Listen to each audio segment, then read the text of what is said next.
देवलापार तालुका रामटेक जिल्हा नागपूर येथे गेल्या 30 दिवसांपासून देवलापार परिक्षेत्र जनहित संरक्षण समितीतर्फे सुरू असलेल्या वाघ हल्ल्याच्या विरोधातील जनाक्रोश धरणे आंदोलनाला भेट देऊन आंदोलनकर्त्यांचे निवेदन स्वीकारले व त्यांच्या समस्या सविस्तरपणे जाणून घेतल्या।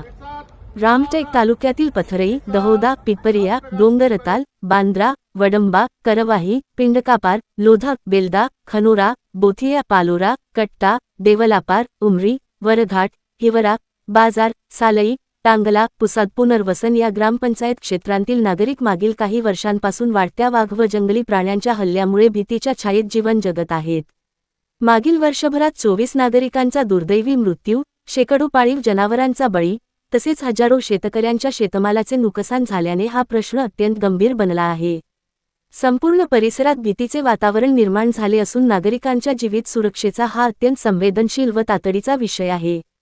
यासंदर्भात संबंधित अधिकाऱ्यांना तात्काळ मदत, वन विभागाची गस्त वाढवणे, बचाव पथके तैनात करणे आणि प्रभावी उपाययोजना राबविण्याचे निर्देश देण्यात आले।